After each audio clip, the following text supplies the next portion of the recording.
오늘도 말씀과 기도로 이 자리에 오신 분들을 환영합니다. 오늘 말씀은 로마서 12장 15절로 21절 말씀. 겸손과 선행으로 악을 이기십시오. 로마서 12장 15절로 21절. 즐거워하는 자들과 함께 즐거워하고 우는 자들과 함께 울라. 서로 마음을 같이 하며 높은 데 마음을 두지 말고 도리어 낮은 데 처하며 스스로 지혜 있는 채 하지 말라. 아무에게도 악을 악으로 갚지 말고 모든 사람 앞에서 선한 일을 도모하라. 할 수 있거든 너희로서는 모든 사람과 더불어 화목하라. 내 사랑하는 자들아, 너희가 친히 원수를 갚지 말고 하나님의 진노하심에 맡기라. 기록되었으되 원수 갚는 것이 내게 있으니 내가 갚으리라고 주께서 말씀하시니라. 내 원수가 줄이거든 먹이고 목마르거든 마시게 하라. 그리함으로 내가 숯불을 그 머리에 쌓아 놓으리라. 악에게 지지 말고 선으로 악을 이기라. 아멘. 토요일 아침에 만나게 되는 로마서 12장의 말씀입니다. 이 로마서 12장의 말씀에 들어가기 전에 이 전체적인 흐름을 한번 설명드리고자 합니다. 예를 들자면 이런 사람이 있었다고 하십시다. 어떤 한 분이 건강이 너무너무 나빴습니다. 얼마만큼 나빴느냐면 의사 선생님이 이제 당신 조금 있으면 죽는다 이렇게 말할 정도로 건강이 아주 나빴습니다. 건강이 나빠지고 보니까 못할 게 뭔가 이 상황에서 하지 못하고 머뭇거릴 게 뭔가 생각을 해보다가 평소에 하지 못했던 운동을 하기로 한 것이지요. 그래서 꾸준하게 운동을 시작을 했고 조금씩 하는 가운데 그동안 아팠던 모든 병들이 다 깨끗하게 고침을 받은 것입니다. 그렇게 몸이 건강을 되찾고 나니까 마음속에 드는 또 다른 생각 하나가 있더라는 것이죠. 이제 건강하게 되었는데 이제는 아프지 않는데 전에 하지 못했던 이것도 한번 해볼 수 있지 않을까 하는 마음이 생기더라는 것이죠. 그래서 도전한 것이 암벽타기를 했다는 것이죠. 그래서 어떻게 됐느냐? 그분이 대회에 나가서 상을 받는 데까지 몸이 완전히 바뀌는 그런 이야기하는 것을 들은 적이 있습니다. 제가 이분 이야기를 왜 하느냐 하면 오늘 본문이 우리에게 소개하고 있는 것이 바로 이 배경 속에서 나왔기 때문입니다. 전에 우리가 죄인이었지 않습니까? 전에는 죄의 권세에 갇혀서 마음으로는 원하기만 할 뿐 굴복하는 삶이 우리의 삶이었지요. 그래서 결과는 항상 그 죄인의 삶을 사는 것이 우리의 모습이었습니다. 그런데 하나님께서 예수 그리스도를 우리에게 보내주시고 그의 은혜를 우리에게 입혀주심으로 속량이 일어났지요. 속량이 일어나고 보니까 우리 안에 없던 능력이 하나 생겼습니다. 그 능력이 무엇인가 하니 죄를 죽이는 것이었습니다.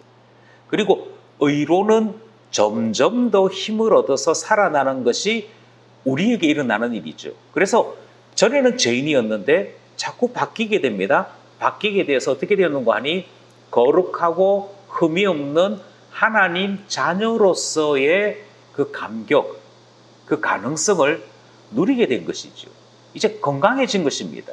건강해지고 나니까 그 다음 드는 생각이 전에 할 수 없던 것을 이제는 할 수 있겠다 하는 생각이 드는 것입니다. 전에 할 수 없었던 것이 무엇이었느냐? 그것이 바로 하나님 자녀로 온전히 사는 것이지요. 오늘 본문은 하나님 자녀로 온전히 사는 두 모습에 대한 설명이 등장을 합니다. 그리고 이 두 모습이 다 전에는 어떻게 내가 그걸 하겠어 했던 것이라고 한다면 오늘 본문 말씀은 하나님의 자녀들이 하나님의 자녀로서 회복이 되었다면 이것까지도 할 수 있다 이렇게 말씀하시는 내용이거든요.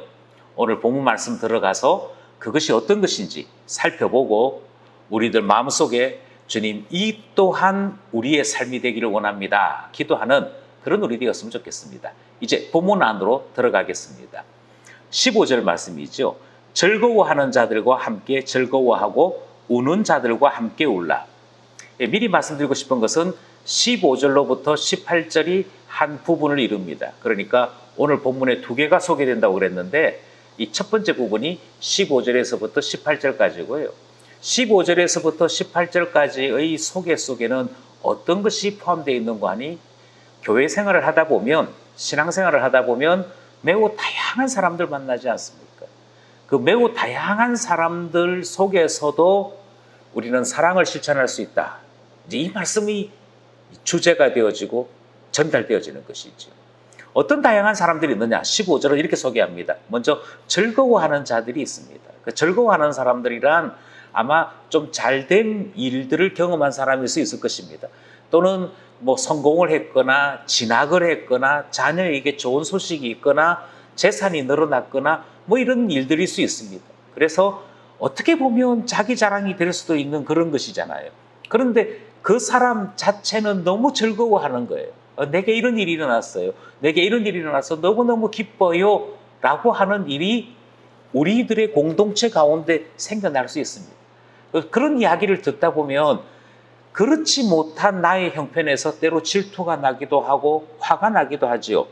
나는 왜 이렇게 살지? 저 사람은 왜 저런 일이 생겨? 기분 나빠서 이전에 죄에 속해 있던 우리는 시기하고 질투하고 모함하고 그랬다면 오늘 복음 말씀 뭐라고 얘기하는 거 아니? 그 즐거워하는 자들과 함께 즐거워할 수 있는 사람, 그 사람이 바로 거듭난 사람이다 이렇게 말씀합니다.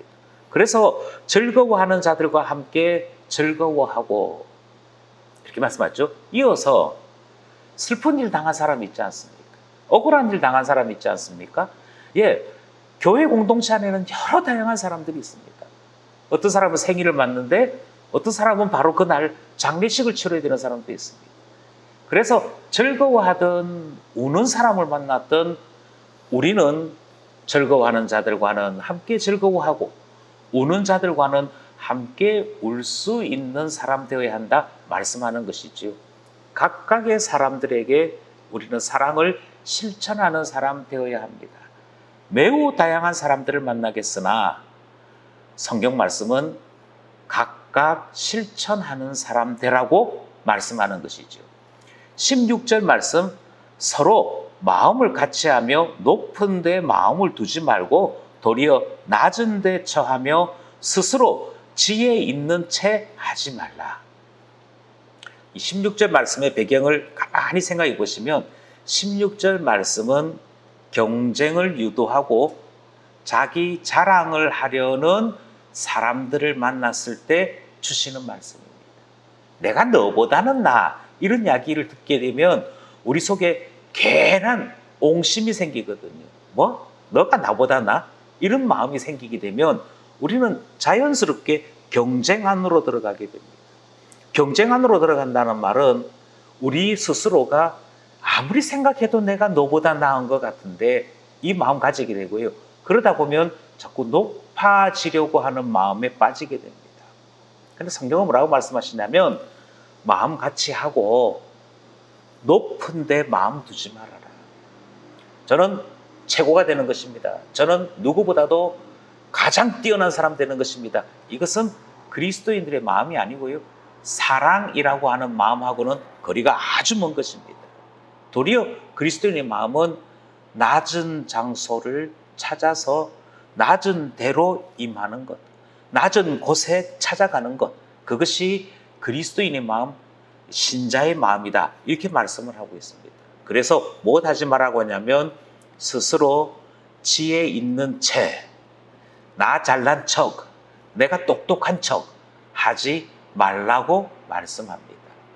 내가 너보단 나, 내가 너보단 똑똑해, 내 생각이 정답이야. 이게 얼마나 위험한지 모릅니다. 이것이 얼마나 사랑을 깨트리고 공동체를 깨트리는지 모릅니다. 이런 점에서 우리는 함부로 확신해서는 안 됩니다. 성경이, 말씀이 그러하다 하면 그때서야 예하여든 것. 그게 신자이지. 내가 알고 있는 것을 가지고 너 생각이 틀렸어, 내 생각이 옳아 하는 것은 신자답지 않다고 말씀하는 것이지요. 17절, 아무에게도 악을 악으로 갚지 말고 모든 사람 앞에서 선한 일을 도모하라. 이것이 이미 말씀드린 대로 9절로부터 21절에 계속되어지는 말씀입니다. 9절에서도 이 말씀이 등장을 했고요.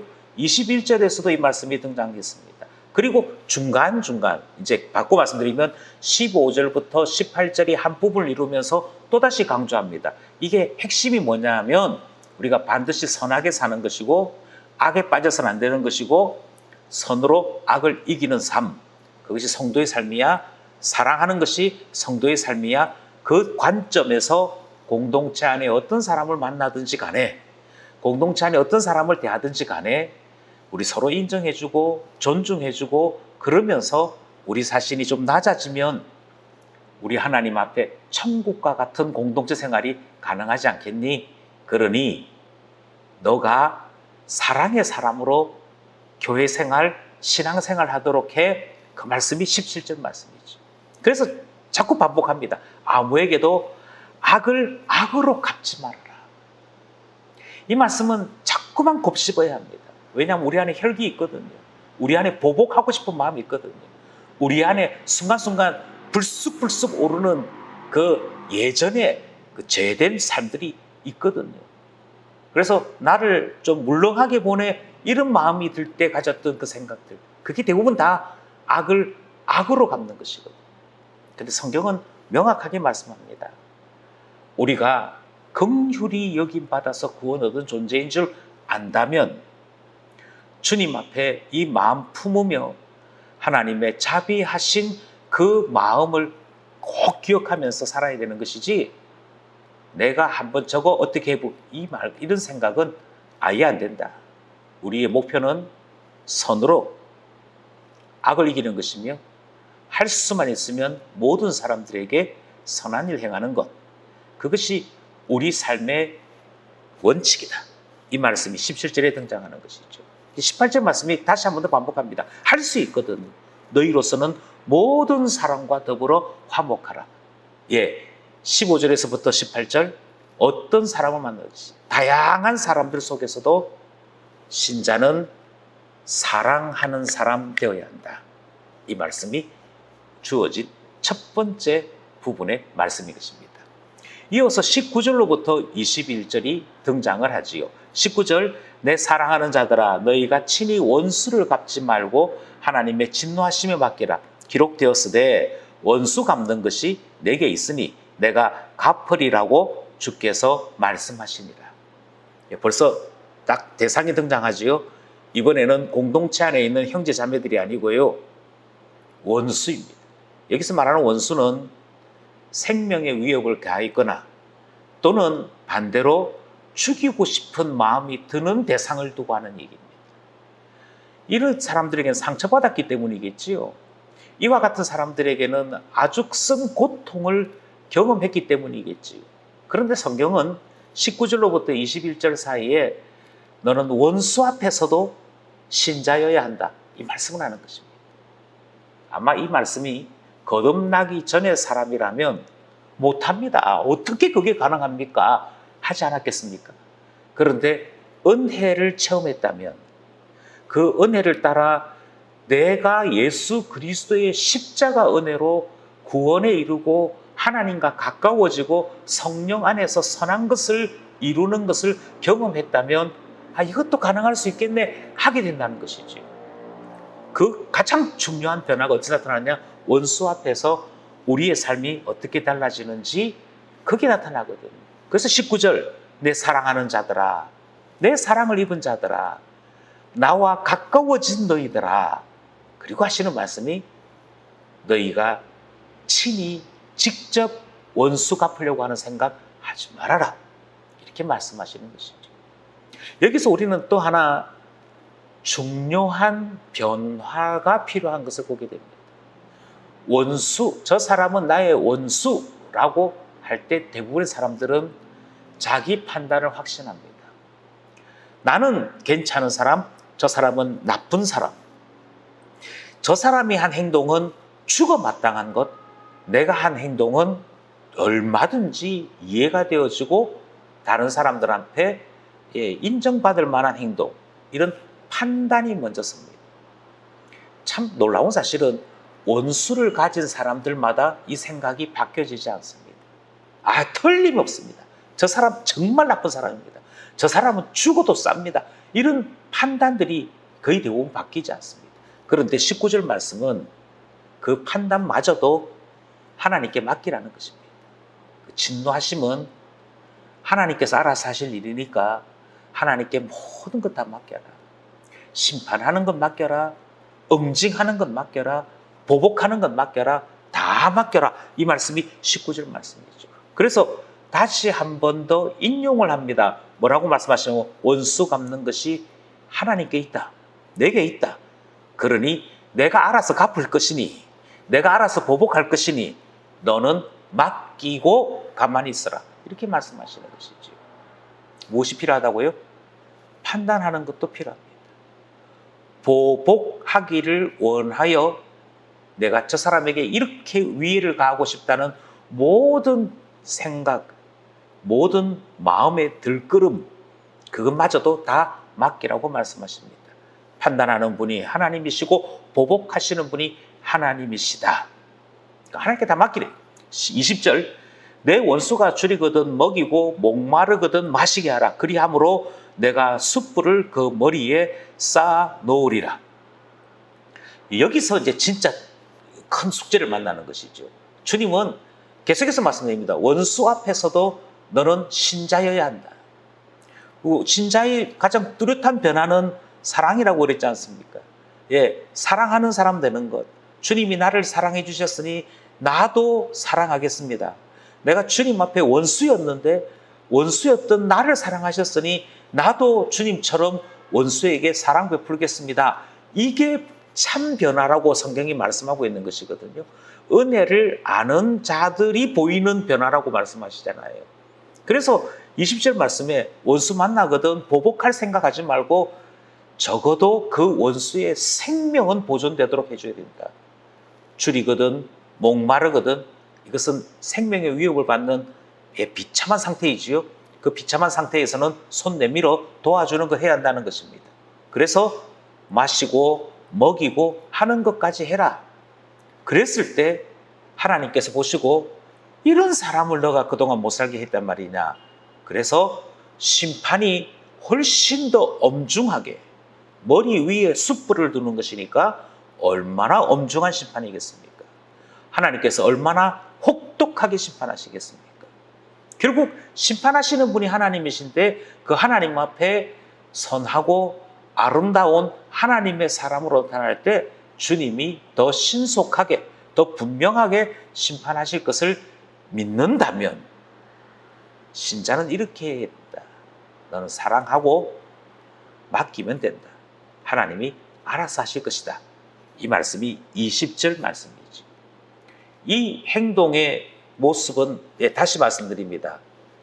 악에 빠지지 아니하고 악을 악으로 갚는 건 아니고 선으로 악을 이기는 것입니다. 원수 앞에서도 우리의 삶의 원칙은 바뀌지 않는다. 이 말씀을 듣는 것이죠. 21절이 설명합니다. 21절 악에게 지지 말고 선으로 악을 이기라. 9절에도 있었던 말씀 그리고 바로 앞 문단에도 있었던 말씀 그리고 여기에 다시 21절이 마무리하면서도 계속 강조하는 것. 여러분 은혜를 입으셨지요? 하나님의 사랑을 받으셨지요? 그래서 말로 다 할 수 없는 큰 구원의 감격을 맛보셨지요?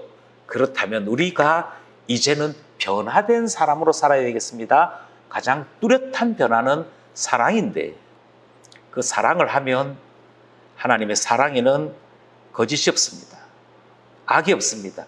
그러므로 우리 또한 악한 것에 빠지지 않고 선으로 악을 이기는 삶을 살게 되는 것입니다. 원수가 나타나도 흔들리지 아니하고 우리는 선으로 악을 이기는 삶을 살아갈 수 있는 존재 되었습니다. 이 말씀이지. 이 말씀은 우리에게 참 많은 것을 고민하게 합니다.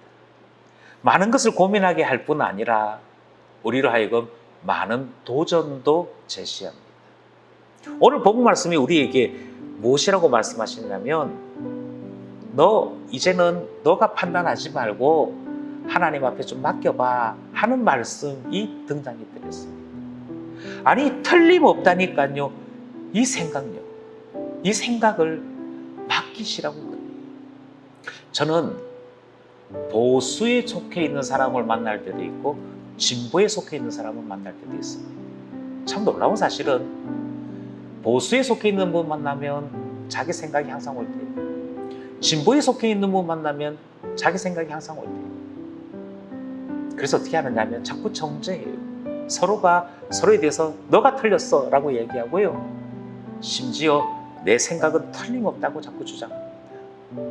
성경은 그렇게 말씀하지 않고, 성경은 거기에 동의하지 않고 너가 스스로 판단자가 되고 스스로 응징자가 되고 스스로 심판자가 되어서 독선하고 그렇게 되어지는 삶 살지 말고, 모든 하나님의 은혜를 체험한 자는 하나님께 맡기는 거예요.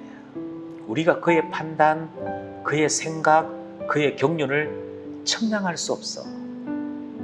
우리로서는 맡기는 것, 그렇게 되어질 때 하나님의 사람으로 변화된 삶을 보일 수 있는 거거든요. 그 말씀이 우리에게 주시는 말씀이죠.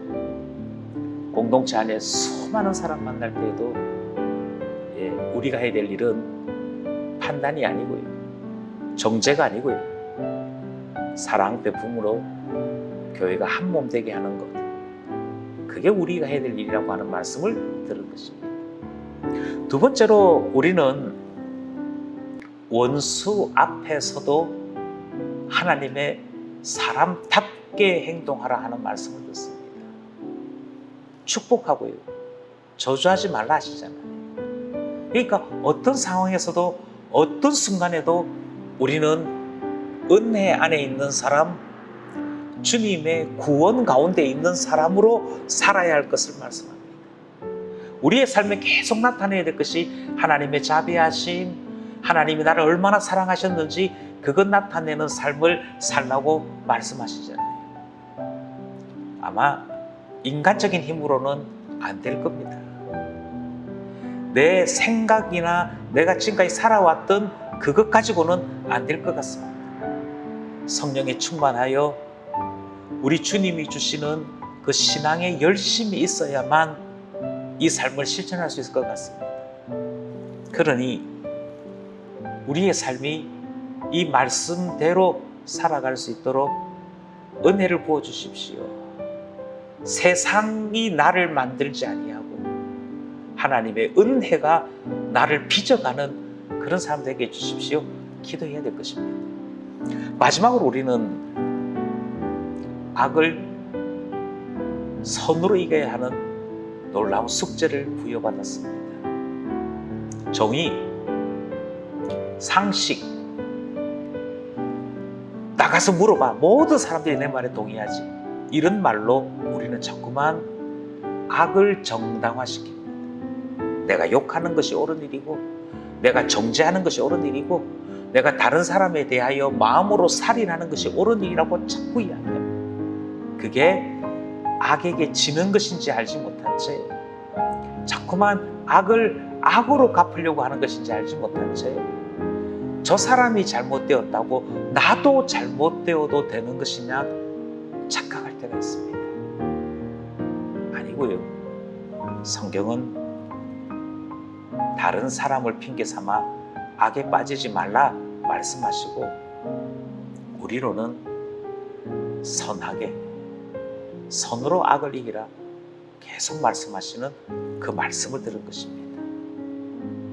주님, 저희들이 이 말씀 따라 살아갈 수 있도록 저희들에게 힘을 주십시오.